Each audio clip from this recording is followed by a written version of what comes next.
तो नमस्कार दोस्तों, आज हम लोग पहुँचे हैं दुधोनिया में, जहाँ पर एक किसान से मुलाकात करना है और जानेंगे उनसे उनके बारे में कि वो मछली पालन कब से कर रहे हैं, किस तरीके से कर रहे हैं, ताकि आप लोगों को मदद मिले।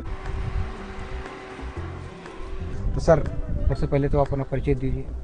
मैं पप्पू खान, ग्राम दुधोनिया, जिला सिद्धार्थनगर। तो सर, आप ये मछली पालन से कब से जुड़े हैं और कैसे आपको जानकारी मिली कि मछली पालन करना चाहिए? 2021 में शुरू किए।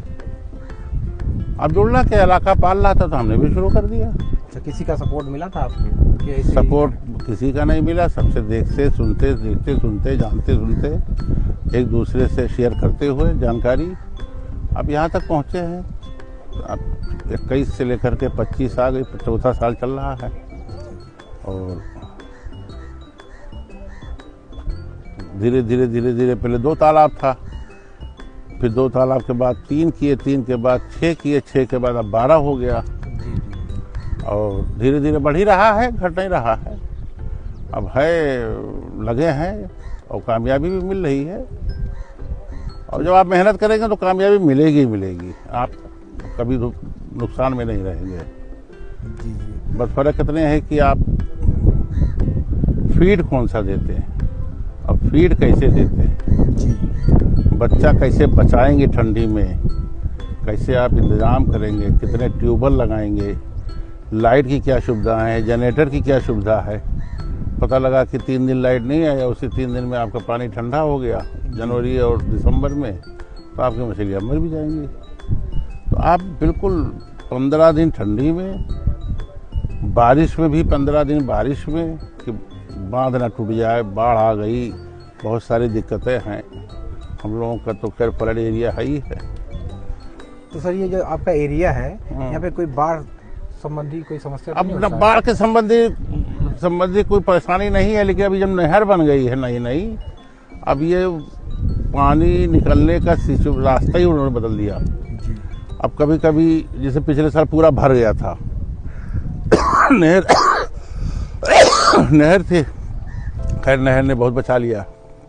कितना तालाब होगा सर टोटल आपका? यहाँ तो करीब 68 बीघा है, 12 तालाब। यहाँ का जो मैनेजमेंट है सर, हाँ, ये कितने लोग यहाँ पे आदमी मैनेज करते हैं? 2 भतीजे हैं। 2 ही भतीजे मैनेज करते हैं। कुछ आदमी भी काम करने के लिए यहाँ पे?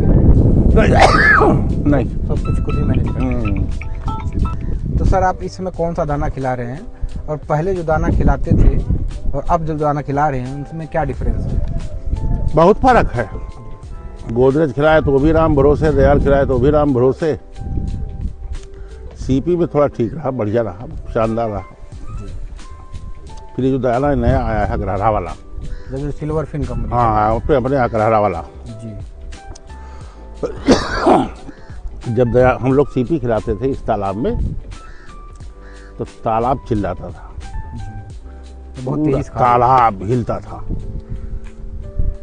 अब जब इस बार ये दाना गरहरा वाला खिलाए, सिल्वर फिल, तब भी ससुरा हिलता, बहुत तेजी से खा रहे हैं। अच्छा लगता है। आप देखिए वो पानी देखिए, ये पानी देखिए, दोनों बहुत फर्क है। इसमें देसी भी काफ़ी ग्रोथ लेती है, पापलेट भी काफ़ी ग्रोथ लेते हैं। बाकी पिछले साल मैंने दयाल पूरा खिलाया, करीब 70-72 ट्रक, उसका कोई रिजल्ट नहीं मिला। ढाक के 3 पात, उससे पिछले साल गोदरेज खिलाया, वो भी ढाक के 3 पात। ऐसा ही है, राम भरोसे दाना है। कंपनियां केवल किसानों को लूट रही हैं। जब मछली में साइजवार हो गई, अब आगे मैं दाना खिला नहीं सकता, तो ओवर साइज हो जाएंगी, तो भी कम से कम 1 किलो 1.5 किलो की मछली जब हो जाएगी, तो 1 किलो प्लस जब मछली हो जाएगी तो उसको बेचने में दिक्कत, क्योंकि वो कौन मछली लेगा, वो काट के बाजार में। ये मछली कोई बहुत बड़े आदमी रईस ज़्यादा तो खाते नहीं है, गरीब तबका खाता। अब फार्म का मुर्गा है, ये पांगेशर मछली है, ये गरीब तबका ही खाता है। ये अमीर ज़्यादा तो नहीं खाते, वो तो भाई रोहू खाएंगे, कतला खाएंगे, नैन खाएंगे। जैसे अमीर ज़्यादा देसी मुर्गा खाएंगे, बकरा खाएंगे। तो सेम यही पोजीशन मछलियों में भी है। तो मछलियाँ गरीब आदमी जब लेगा आधा किलो तो काट के देगा, वो काट के उसको पसंद ही नहीं आएगा, कहेगा मैं पूछ नहीं चाहिए, वो कहेगा हमको मोड़ नहीं चाहिए। सही कह रहे हैं। तो बिक्री नहीं हो पाएगी। तो 500, 700, 600, 800 ग्राम पे ये बेच देता है, फिर उसके किसान का भी काम चल गया और मार्केट भी ठीक ही रहेगी। जी। मसला ये है कि जब एक साथ सब बेचने लगते हैं तो उसी में रेट टूट जाता है।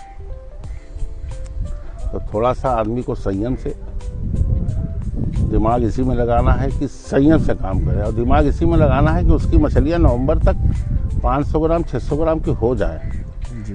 और उसके बाद वो 2 महीना 2.5 महीना रोक ले, मेहनत से, अक्लमंदी से, बुद्धि से, और पानी खूब भरे और पानी डिस्चार्ज का रास्ता हो, जी। फिर आदमी वो निकल लेगा शानदार, उसकी तरक्की होती रहेगी। अब जब सबकी मछलियाँ निकलने लगे तब उसी में आप मछलियाँ बेचो, तब तो आपको समझ में नहीं आएगा। सही कह रहे हैं। मछली जो है आप रोक के हिसाब से मार्केट देख करके बेचिए। पालना तो सभी जानते हैं, 3 साल से हम भी तो रोज पालना सीखे, लेकिन इस साल जो मज़ा मिल रहा है वो उससे पहले कभी नहीं मिला। तो मछली आपका जब तैयार होता है तो उसको बेचने के लिए कहाँ ले जाना पड़ता है? कहीं नहीं ले जाता हूँ, गाड़ियाँ ही आती हैं। अच्छा। आती है, रोज तौला के ले जाएंगे, दूसरे दिन आपको पैसा दे जाएंगे, बेईमानी भी नहीं होता। जी। 1000 में कोई एक गाड़ी वाला भाग गया, लेकिन बेईमानी नहीं होता। साल में कितनी बार निकालते हैं? 2 बार। अच्छा, 2 बार। और टाइमिंग क्या होगा उसका निकलने का मछली? एक तो मैं निकालता हूँ जून में, उसके बाद फिर मछली बेचना बंद कर देता हूँ। जून तक, जुलाई तक, जुलाई फर्स्ट वीक से निकालता हूँ, उसके बाद फिर साइलेंट हो जाता हूँ। फिर मैं कोशिश करता हूँ कि दिसंबर में निकल जाए। जी। अगर 22 रुपये नहीं निकाल पाए तो फिर सारी मछलियाँ इकट्ठा कर देता हूँ, एक साल आप उसको संभाल के रखता हूँ, अब फिर वही अप्रैल से बेचना चालू करता हूँ।